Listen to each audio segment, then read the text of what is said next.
नमस्कार, welcome to study IQ. मैं हूं प्रशांत धवन। नाउ मैंने आपको बताया था कि जो बाइडेन का आखिरी महीना बहुत ज़्यादा हलचल वाला होगा। दुनिया में कई बड़े इवेंट्स होंगे। अचानक से हम देखते हैं कि साउथ कोरिया ने अपने देश में डेमोक्रेसी ख़त्म कर दी है, इमरजेंसी लगा दी है और ये कहा है कि पूरे देश में सफाई करनी होगी। नॉर्थ कोरियंस ने अपना इन्फ्लुएंस हर जगह बढ़ा दिया है और आपको याद होगा, 1-2 महीने पहले मैंने आपको एक वीडियो में बताया था कि कोरियन पेनिनसुला न्यूज़ में रहेगा। ये जो पेनिनसुला है, इससे रिलेटेड कुछ बड़ी डेवलपमेंट आने वाली है और आज के समय पूरा ग्लोबल मीडिया आप देखोगे, सीएनएन, बीबीसी, इंडियन मीडिया, हर जगह एक ही हेडलाइन आपको दिखेगी। साउथ कोरिया के प्रेसिडेंट ने इमरजेंसी लगा दी है और जो रीजन इनका है ना, आप सुनोगे और जो इनकी ऑपोजिशन पार्टी के लोग कह रहे हैं, आप देखकर शॉक्ड हो जाओगे। आप कहोगे ऐसा कभी भी भारत में हम इमेजिन नहीं कर सकते कि अचानक से हो जाए। एक बार को इमरजेंसी हमारे देश में लगी थी, आज से कई साल पहले, बहुत टाइम हो गया उसको। हमारा देश काफ़ी आगे बढ़ चुका है, मगर जो साउथ कोरिया में आज के समय हुआ है ना, इट इज़ ट्रूली शॉकिंग। और अजीब बात यह है कि यूएस जो साउथ कोरिया का एलाई है, अभी तक यूएसए ने इसकी निंदा नहीं करी है कि साउथ कोरिया में गलत काम किया जा रहा है। नाउ सबसे पहले एक बार साउथ कोरिया मैप में देख लो, उसके बाद यहाँ पर हो क्या रहा है इन डिटेल आपको बताऊंगा। इधर आप देख पाओगे ये एशिया का मैप। चाइना के पास यहाँ पे आपको मिलेगा साउथ कोरिया। नॉर्थ कोरिया ऊपर है, यहाँ पे नीचे साउथ कोरिया और यहाँ पे कैपिटल है सोल।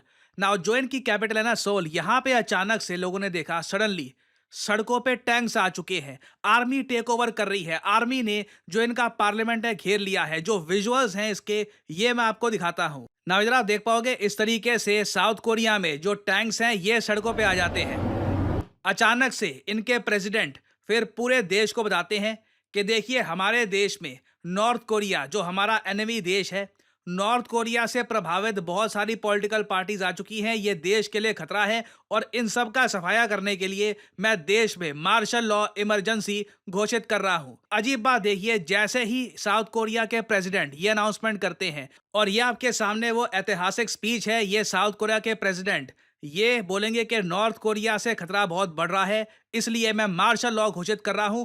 देश की सभी विपक्षीय पार्टियों को हम जेल में डाल देंगे और बिल्कुल इस वक्त सबके जो राइट्स है, कॉन्स्टिट्यूशनल राइट्स, ये भंग हो जाएंगे। ये जो इनकी लैंग्वेज है, ये सुनिए। 친애하는 국민 여러분, 저는 북한 공산 세력의 위협으로부터 자유 대한민국을 수호하고 ना मैंने आज तक कोई के पॉप का सीरियल देखा नहीं है, मगर लगता नहीं है कि ये दिखाते होंगे उसमें, है ना? उसमें कुछ और ही दिखाते होंगे, बट ये रियलिटी है। This is reality. ये असली साउथ कोरिया है आपके सामने आज के समय। We declare an emergency to protect the free constitutional order. Now ये बोलने के बाद, जैसे मैंने आपको बताया, साउथ कोरिया की जो मिलिट्री है ये बाहर निकल गई। साउथ कोरिया के एक विपक्ष के नेता ने खुद की वीडियो रिकॉर्ड करी और ये कहा कि ऐसा करने की आवश्यकता क्यों आन पड़ी, हमको जेल में क्यों भेजा जा रहा है। अचानक से कुछ ऐसा नहीं हो रहा कि हम लोग नॉर्थ कोरिया से प्रभावित हो रहे हैं, हम गद्दार हो गए हैं। ये क्लियरली डेमोक्रेसी को मारा जा रहा है। ये जो क्लिप है छोटी सी, बहुत वायरल हो रही है, ये मैं आपको दिखाना चाहता हूँ। ना यहाँ पे आप देख पाओगे ये लीडर ऑफ ऑपोजिशन है साउथ कोरिया के, मतलब इंडियन कंटेक्स्ट में मान लो वहाँ के राहुल गांधी है। पोजीशन के हिसाब से मैं बात कर रहा हूँ, ठीक है? ये कह रहे हैं यहाँ पर, 비상계엄을 선포했습니다. इनकी लैंग्वेज ये सुनिए यहाँ पर। There is no reason to declare martial law. Martial law में आपके जो सिविलियन सरकार है ये पीछे हट जाती है, मिलिट्री सब कुछ टेक ओवर कर लेती है। Let the military rule this country, armed soldiers are taking over this country. बहुत बड़ी बात है। साउथ कोरिया देखिए बहुत ही डेवलप्ड कंट्री है और कई इंडियंस वहाँ पर जाते हैं पढ़ने के लिए, घूमने के लिए, उनके गाने एंजॉय करते हैं, बहुत उनके कल्चर से प्रभावित हैं। और ये आज के समय हो रहा है साउथ कोरिया में। It is quite shocking. Democracy pretty much dead हो चुकी है। ये यहाँ पर कह रहे हैं कि जो सोल्जर्स आज के समय प्रेसिडेंट के कहने पर ये सब कर रहे हैं, आप ऐसा मत करिए। साउथ कोरिया की जो डेमोक्रेसी है उसको डिफेंड करिए। आप इमेजिन करके देखो, ये कंट्री डेमोक्रेसी इंडेक्स में भारत से कई पायदान ऊपर है। ये आपके सामने डेमोक्रेसी इंडेक्स 2023 का आप अगर स्कोर देखोगे तो यहाँ पे आपको नीचे थोड़ा सा स्क्रॉल करने में, अगर यहाँ पे मैं रैंकिंग के हिसाब से देखूँ तो थोड़ा सा स्क्रॉल करने पे 22वीं रैंक पे आपको दिख जाएगा साउथ कोरिया। फुल डेमोक्रेसी का दर्जा मिला हुआ है साउथ कोरिया को। इंडिया को ढूंढने के लिए काफी नीचे जाना पड़ेगा। 41 हमारी रैंकिंग है और लिखा है फुल डेमोक्रेसी भी नहीं है इंडिया, फ्लॉड डेमोक्रेसी है। अब मैं आपको दिखाता हूं फुल डेमोक्रेसी साउथ कोरिया का पार्लियामेंट कैसा दिखता है जब इनकी खुद की आर्मी पार्लियामेंट में जबरदस्ती घुसती है। ना यहाँ पे आप देख पाओगे ये साउथ कोरिया का पार्लियामेंट, फुल डेमोक्रेसी। और ये जो आर्मी है ये अंदर जा रही है, थोड़ी एक्स्ट्रा डेमोक्रेसी और अंदर जा रही है यहाँ पर। और आप अगर ये पूछ रही हैं कि आर्मी पार्लियामेंट में क्यों जा रही है, इसलिए जा रही है क्योंकि जब इनके प्रेसिडेंट ने ये घोषित किया कि हमारे देश में जो विपक्षी दल है ना, ये दुश्मन के साथ मिल चुके हैं, इसलिए मैं इनको जेल में डाल दूंगा। तो ऑब्वियसली ये सब लोग पार्लियामेंट पहुंचे, वहां पे वोटिंग करने की कोशिश करी। सब लोगों ने वोटिंग करके कहा कि हम इस मार्शल लॉ को रिजेक्ट कर देते हैं।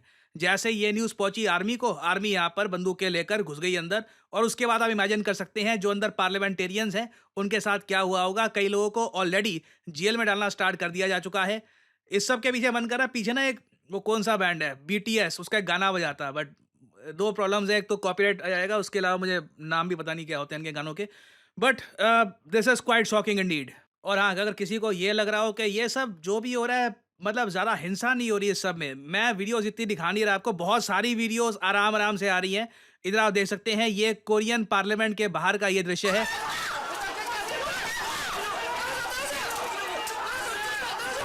जो कुछ सिविलियंस हैं अपने देश की डेमोक्रेसी को बचाने की कोशिश कर रहे हैं मार्शल लॉ से, मगर ऑब्वियसली आर्मी को ऊपर से ऑर्डर है और आर्मी वो ऑर्डर्स प्रॉपर्ली फॉलो कर रही है।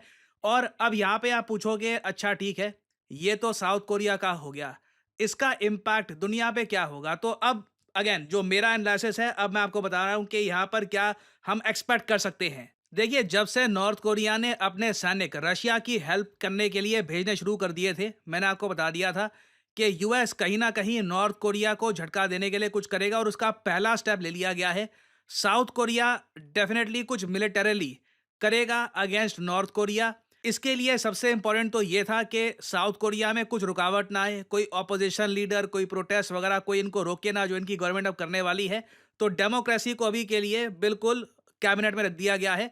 अभी मार्शल लॉ है और इस मार्शल लॉ के अंडर अब नॉर्थ कोरिया पे प्रेशर रहेगा। मैं अगेन ये नहीं कह रहा कि साउथ कोरिया डायरेक्टली अटैक कर देगा नॉर्थ कोरिया को, मगर अब प्रेशर है नॉर्थ कोरिया पर कि अगर ये लोग रशिया की हेल्प करना बंद नहीं करते तो हो सकता है कि south Korea militarily north Korea को एंगेज करना स्टार्ट कर दे, जिससे हजारों की संख्या में जो नॉर्थ कोरियन सैनिक जा रहे हैं रशिया की हेल्प में, ये सैनिक यहां पर उलझ जाएं और यूक्रेन के अगेंस्ट कुछ ज्यादा ना हो पाए। क्योंकि जो ये एक महीना है ये बहुत ज्यादा इंपॉर्टेंट है जो बाइडेन के लिए। वो चाहते हैं कि इस एक महीने में रशिया हैवी प्रेशर में रहे। इसके लिए आपने देखा होगा यूक्रेन को आज़ादी दे दी कि जो मिसाइल आपको यूज़ करना है आप कर सकते हैं। जो यूरोपियन कंट्रीज़ हैं उनको कह दिया कि आप अलाउ करिए कि यूक्रेन जो भी मिसाइल लॉन्च करना चाहे अगेंस्ट रशिया, ये लॉन्च कर सकता है। और साथ ही साथ अब यूएस नॉर्थ कोरिया पर भी प्रेशर डालेगा इस टैक्टिक से। सो अगेन ये जो महीना है दिसंबर 2024 का, ये हिस्टोरिक महीना होगा इन मैनी सेंस। बहुत सारी चीज़ें होंगी जो हमने कई सालों से देखी नहीं है। एंड कुछ अपडेट्स आती है, मेजर अपडेट्स आती है तो मैं आपके लिए वीडियो बना दूंगा। अभी के लिए मैं आपको बता दूं, साउथ कोरिया फुल डेमोक्रेसी रहा नहीं है। बाकी कुछ पता नहीं है, अगले बार के इंडेक्स में फिर से इंडिया को नीचे डाल दें, साउथ कोरिया को ऊपर डाल दें, I wouldn't be surprised. But जो अभी के लिए हुआ है, मैं उम्मीद करता हूं कि आप समझ गए होंगे कि व्हाट हैज़ हैपेंड। और फाइनली आप लोगों से मैं एक सवाल पूछूंगा। देखिए, नेपाल के प्रधानमंत्री रिसेंटली एक ऐसे देश में गए जहां पर यूजुअली नेपाल के प्राइम मिनिस्टर जाते नहीं है as their first foreign visit, मगर ये गए और उस देश ने मात्र $20 मिलियन, आई मीन इतने अमाउंट में इंडिया के कई बड़े एक्टर एक मूवी भी नहीं करते होंगे, $20 मिलियन की एड चाइना ने पकड़ा दी नेपाल को। एग्जाम्पल के लिए बता रहा हूँ, शेख हसीना गई थी चाइना में जब वो प्राइम मिनिस्टर थी बांग्लादेश की। चाइना ने $100 मिलियन कहा था ले लो, शेख हसीना ने $100 मिलियन रिजेक्ट कर दिए थे, खाली हाथ वापस आ गई थी, विजिट आधे रास्ते में खत्म करके। एक डिग्निटी होती है कंट्री की। इधर नेपाल के प्रधानमंत्री को पहले इंडिया में आना था, नहीं गए, ये गए इस कंट्री में जहां पे अभी गए हैं, वहां पर $20 मिलियन मात्र मिले हैं और इसको एक्सेप्ट भी कर लिया। बताइए हाल ही में वो कौन सा देश है जिसने $20 मिलियन ये एड के रूप में पकड़ा दिए हैं नेपाल को। ये है यहाँ पे आपकी ऑप्शंस, चाइना, फ्रांस, यूक्रेन या फिर यूएसए। कमेंट सेक्शन में करिए उत्तर। जो लोग देंगे सही आंसर उनकी कमेंट को मैं दे दूंगा हार्ट, ताकि बाकी लोग समझ पाएं कि सही उत्तर क्या है। और फाइनली आप लोगों के लिए बहुत ही इंपॉर्टेंट सूचना, अगर आप आने वाले प्रीलिम्स एग्जाम की तैयारी कर रहे हैं, आपको एक क्रैश कोर्स चाहिए उसका, तो स्टडी IQ आपके लिए लेके आया है SIP क्रैश कोर्स। सिंपली जाइए कमेंट सेक्शन में, ये लिंक यहाँ पे आपको मिल जाएगा, इस पे करिए क्लिक और यहाँ पे आप परचेज कर पाएंगे स्टडी IQ का प्रीलिम्स क्रैश कोर्स। बहुत ज़्यादा अफोर्डेबल प्राइस पे ये अवेलेबल है, 7,500 रुपये। बट ये भी पे मत करो, ये पे करने की क्या आवश्यकता है। यहाँ पे लिखा है ना 3 ऑफर्स अवेलेबल, इधर क्लिक करिए और यहाँ पे आपसे कोड मांगेंगे। कोड यहाँ पे डालिए PD10 और प्राइसेस और गिर जाएंगे सिर्फ 6,000 रुपये में। 9 महीने की वैलिडिटी के साथ आप ये कोर्स कर सकते हैं परचेज। एक बहुत इंपॉर्टेंट क्रैश कोर्स है जिसमें जल्दी से आपकी यूपीएससी की प्रिपरेशन कराई जाएगी ताकि आप आने वाले एग्जामिनेशन के लिए खुद को प्रिपेयर कर पाएं। यहाँ पे आपको पीपीटी नोट्स, सीसैट वर्कशॉप, बहुत कुछ मिलता है। डिसिप्लिन एक कोर्स है प्रॉपर। सो एनरोल करिए इसमें to properly prepare for your UPSC examination. So इसी नोट के साथ ये है वीडियो कांत। Thank you for listening and as I always say, may the gods watch over you.